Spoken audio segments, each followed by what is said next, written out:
Hello everyone, welcome back to another episode of Theology Talks, a mission series sharing being done by us here, the 𝐭𝒓 Missionaries Information in Chicago, Illinois. My name is 𝐭𝒓 𝒕𝒆𝒏, and I will be your host for today. The word missionary work often implies being sent or going to different lands to proclaim God's gospel, the gospel of Jesus Christ, and to build communities, to meet people where they are. However, there are different aspects to missionary work. One of them that we would like to emphasize today pertains that to academics. And we are delighted to have a fellow 𝐴 missionary whose career and whose ministry throughout the years is being done in this particular field. He is not only a 𝐴 missionary priest, he is also a professor and a world-renowned missiologist. Father Steve Evans, SVD, thank you for joining us today. Jorge, it's really a pleasure to be here and to talk with you about my life and my ministry. Should we jump in? Sure. Let's do it. First of all, let's take it back to the roots and to the beginning. Could you please share with us a little bit about your vocational journey as a 𝐴 missionary? Sure. It's a little bit undramatic, but I probably all my life, as far as I can remember, I always kind of wanted to be a priest. And I remember I was in 8th grade and I was thinking of going to the high school seminary, and then my parents decided to move from where I was in Baltimore on the East Coast to California. So I thought, well, that's the end of that. I'll just do something else with my life. Well, we moved 3,000 miles away, and we moved 1 mile away from a new Divine Word Seminary in Riverside, California. 5 of my 8th grade classmates in Catholic school were going to that seminary. They were my friends. And so I went along as well. And really the rest is history. I discovered not only my vocation to the priesthood, but also my vocation to the religious life, and also my vocation as a missionary. Oh, wow. Now, after your ordination, if I remember correctly, before we had Steve Evans, the world-renowned missiologist and beloved professor at the Catholic Theological Union here in Chicago, we had Steve Evans, the 𝐴 missionary priest. And I believe one of the first assignments that you had as a 𝐴 missionary priest was sent to the Philippines. Could you please share a little bit more about that, and what you recollect from your time there? Let me say a little bit about how I kind of got my missionary vocation. I was sent to Rome to study theology, and I was in Rome for several years before I took my perpetual vows and was ordained. And I remember the first year I was in Rome, the first Christmas I was in Rome, I went to see the Pope in the Vatican Square. And the Pope was giving Christmas greetings in all different languages to all the different people that were there, thousands and thousands of people. And I said, I want to be part of this. I want to be part of making the world a better place and bringing people together. And I feel like, I had my missionary vocation before that, but that's when I really got my passion.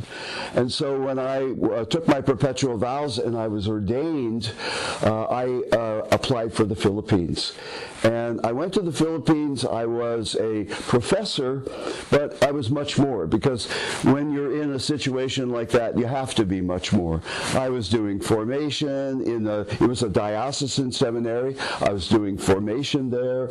In the summers, I was working kind of as a bush missionary in parishes in the north of the island of Luzon, and doing real missionary work, like going miles and miles on a boat to travel to remote villages, and spending time in poor villages with a lot of poor people and so forth. And that's what kind of nourished also my academic life as well. So it was a great time. I was there for almost 9 years, and I really, really enjoyed myself.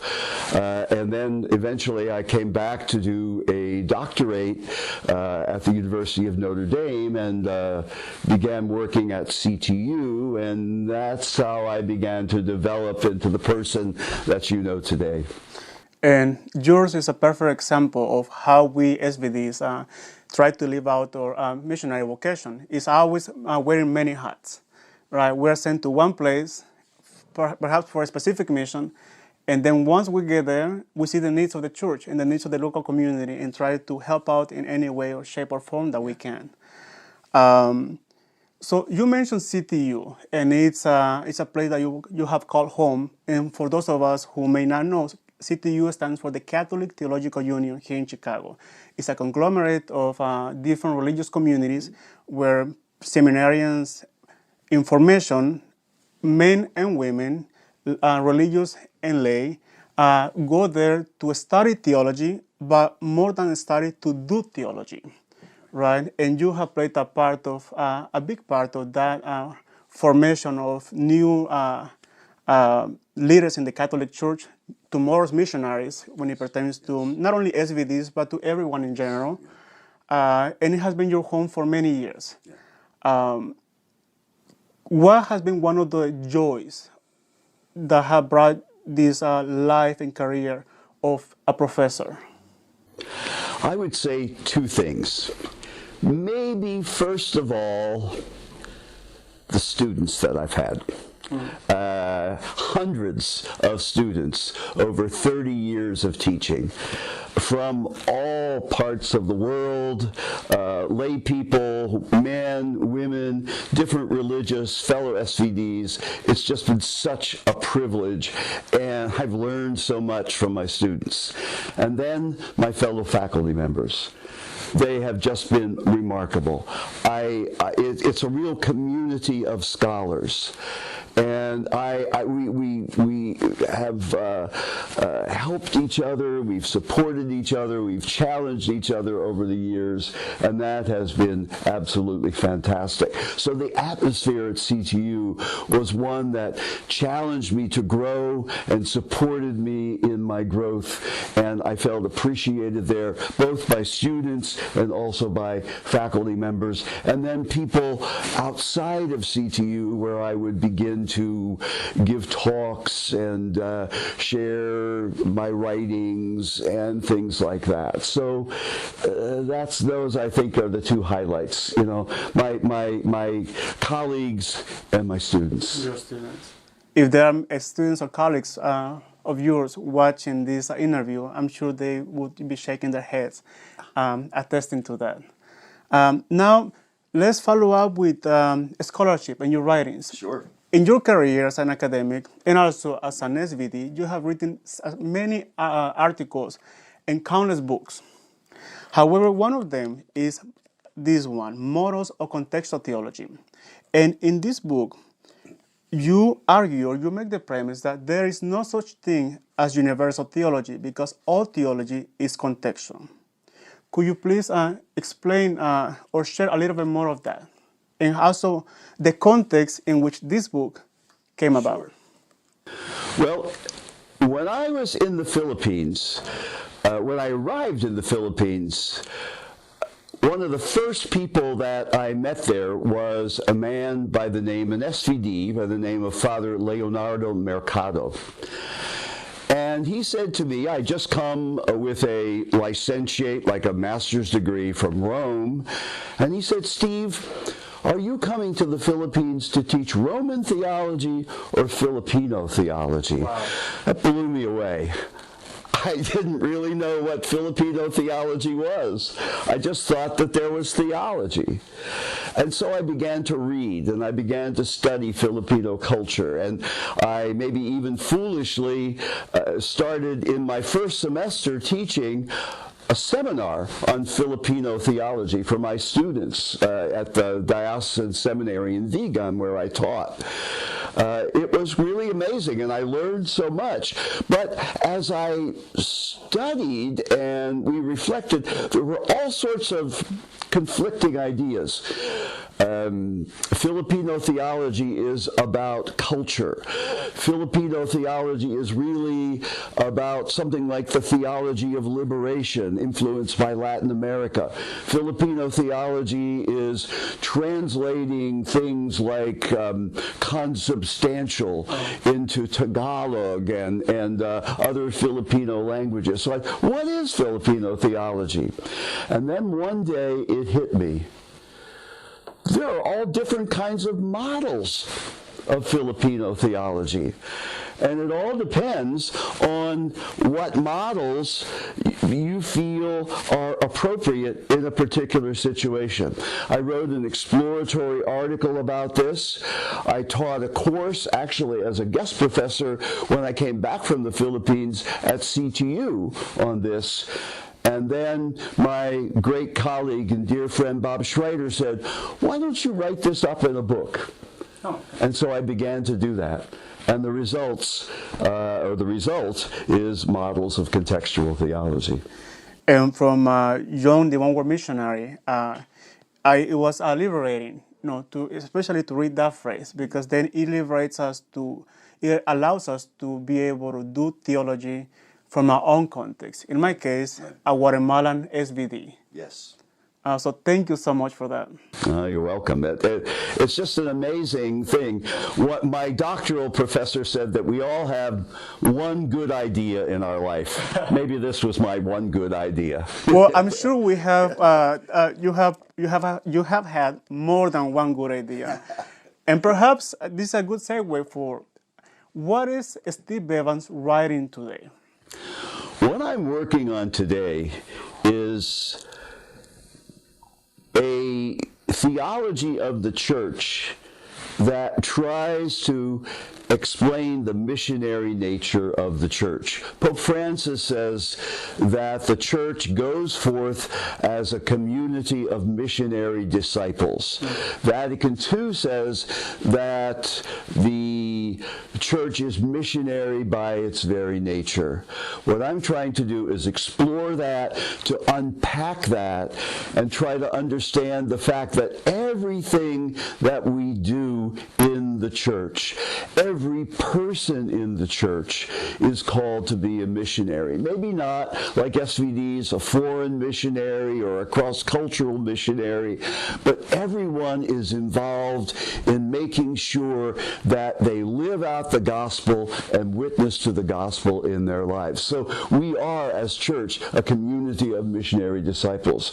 So that's what I'm trying to gradually unpack, and it's my dream to finish this book, I hope maybe in a couple of months. Oh, wow, so you're getting close to that point. I have about 200 pages written, yeah. Oh, wow. As you have said, the church, or Vatican II teaches us, right? The church is missionary by its very nature. And then we're also missionaries. You pointed out that everything that we do is missionary. Right. And Steve Evans, or Father Steve Evans, is a giant in the field of missiology. Will you please explain to our audience what is missiology? What is this field that perhaps it may not be known to many, but is so important to the life of the church? When you ask me that question, I want to say, how many hours do you want me to talk? Because it is something that I've spent, 40 years kind of reflecting on. But basically what it is to reflect in faith on how the church engages in the witnessing and the preaching of the gospel. What it tries to say is that God is the real missionary, and that we, as members of the church, participate in God's work. And how do we do that worthily? How do we do that effectively? That, in a nutshell, is what the study of mission is. Like theology is the study of God, biology is the study of life, so missiology is the study of mission. And as a one-word missionary priest, or as the One World Missionary, everything that we do, the ministries that we engage ourselves in, are coming from this particular mission-oriented mindset. In your case, as a professor, as a scholar, and also as a religious missionary, could you please share with us, perhaps from a more personal way, how has your scholarly work enriched your religious missionary vocation as a One World Missionary? You know, Jorge, I would start the opposite way. Okay. I would say that my being a missionary has influenced my scholarship. And then my scholarship has influenced my missionary life. So it's a kind of a circle, what you call in fancy language a hermeneutical circle that just keeps on going on and on.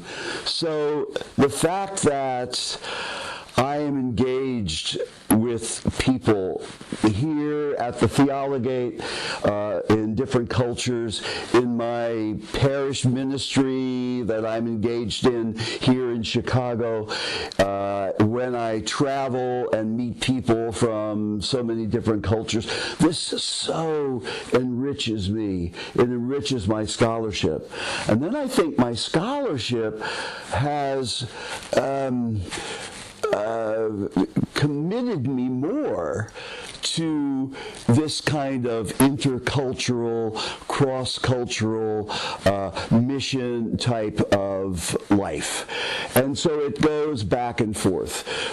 One enriches the other. And, you know, when you do this for 40 years, you get pretty rich. And we also benefit from that vast richness of your scholarly work. And I think a follow-up question would be, in the mission field, and that's vast and has it looks differently depending on the context and cultures in which we find ourselves. And I'm curious as to how is it that you also benefit from the stories that you hear from fellow One World missionaries working in different parts of the world? I guess the word that I would use I do travel quite a bit, and I travel to SVD locations. I travel, I've been very much involved in the World Council of Churches, and so I'm involved in ecumenical work.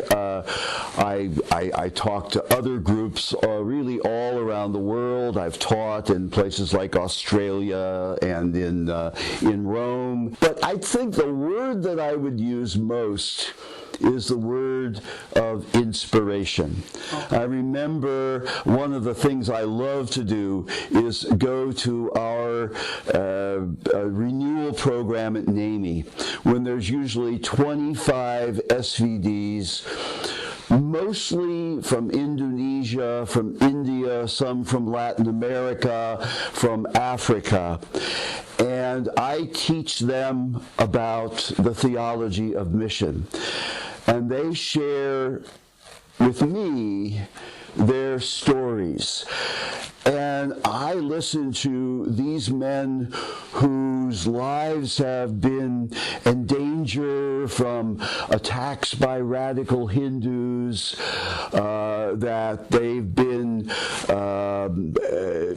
working in tremendously difficult situations, like in South Sudan, like in different parts of Africa, people who teach high school students and college students in Japan, and I'm just amazed at the commitment, the love for other people, the love of the gospel that they bring. And that's just like, I come back from something like that, and I'm just energized to say, and the fact that they say, oh, what you're saying really helps us in our commitment, and I say, oh my heavens, it's what a privilege to be able to inspire people and be inspired in turn. Wow. I guess to wrap up this interview, you retired, officially retired from the Catholic Theological Union back in 2015. However, as the One World Missionaries, there's no such thing as retirement. You're still giving your 100%. You're busy, writing, traveling, trying to share the wisdom that you have accumulated in those 40 plus years of academic work and also missionary life, your missionary life. Can you please describe what is the life of a retired professor emeritus like? Sure. One of the things I want to say too about retirement, and in some ways I feel guilty that I stopped teaching because I love teaching so much, but I felt that I needed to step back in order that CTU would hire younger professors. We have to go on, and I think that's really important. So I was not tired. I love teaching. I wanted to continue, but I felt that this was really important for me. And I think this is important for all of us at a certain point to step back and let the younger generation, as it were, take over. But I've been busy. I've been writing. It's given me a chance to travel the world, at least before COVID. And as you say, even now, pretty much once a week, I'm doing something of a talk or attending a conference or whatever it is. So I feel like in many ways I'm moving in a stronger way than I was even as a professor. I have time now to share my accumulated wisdom and skills and so forth with the rest of the world. I have time to be involved in the World Council of Churches, in ecumenism, as I mentioned before, that I would not have had so much time before. Reading the works, the manuscripts of younger colleagues, all sorts of things that I wouldn't have had time for if I were in full-time teaching, but I have time for now, and I think I'm contributing almost, if not just as much as I did as a teacher and a professor at CTU. I think that's a perfect segue for our last question, which is, what would you like to say to younger generations who are maybe interested in a missionary way of life, and also to those of us who may be interested and perhaps sometimes a little bit afraid of pursuing a life of a scholarship, such as what you have done? If you're at all interested in a life of teaching and a life of scholarship, I would say go for it. It's not easy. There's a lot of preparation involved. There's languages. There's a master's degree to complete. There's a PhD to complete. And then you just begin. And you begin to write books, and you begin to develop your classes. But as you do it, and as you work hard, it's just been the adventure of my life.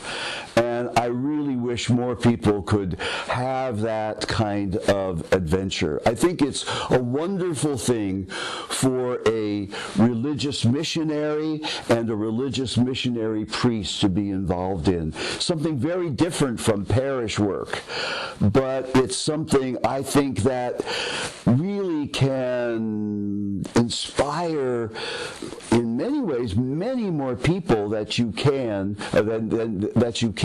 in other ministries. It's hard work, but as I say, it's an adventure. And I really encourage anyone who has the ability or the interest. You don't have to be the smartest kid on the block. I'm certainly not. But if you're excited about it, and if you're committed to it, you will grow in ways you never thought possible. As you are known as Professor Steve Evans, as Dr. Steve Evans, as Father Steve Evans. But for those of us who have the privilege of living with you here at the Theologue, we know you as simply Steve. A man who wears many hats, a man who is not only a fellow convert, a fellow Divine Word missionary, a friend, but also a mentor, one who encourages us, the new generation of Divine Word missionaries, preparing here in Chicago for not only a life of mission, the adventure of missionary work, but also the adventure of scholarly work. So for everything that you do, for us here at the Theologue, for your students at CTU, and for the wider church, thank you very much. And thank you for joining us today. It has been a privilege. It's been a privilege for me too. The title that I most want people to address me by is Steve. Steve. And Steve, we have a question from one of our followers. And the question is, how many countries has Father Steve, or in this case Steve, visited as a missionary and also as a professor? Do you keep a list, or? I don't. No, I don't. But I'm sure it's been many. Probably about 20 or 30 countries over the years. I've really only been, I would say, a missionary in the Philippines, but I've spent a good amount of time in Europe and a good amount of time in Australia. I love to go to Hong Kong. I've been there many times, and I love to work there, and I feel so sad with the problems that Hong Kong is having in these days. But many countries, and I have friends and students, I think, in all of them. And in the spirit of gratitude, how would you say thank you? Or is there a way that you may still remember from your time in the Philippines where Filipinos express their gratitude? In Germany, we say vielen Dank or Dankeschön. What would that be in the Philippines? I would say in the language that I learned, that I didn't speak perfectly, but that I learned and celebrated the sacraments in, it's the language of Ilocano, Agyaman kayo. Agaman kayo. Agyaman kayo. Agyaman kayo. Or salamat in Tagalog. So, Father Steve, salamat or Agyaman kayo. Agyaman ka. Agyaman ka. That's the singular. Okay. Thank you so much for watching. If you like the content of this video and the content of all of the videos from our Theologue Talk channel, please do not forget to like and to subscribe. And God bless you, and please come back for the next episode. My name is Jorge Cetino, and this was Father Steve Evans.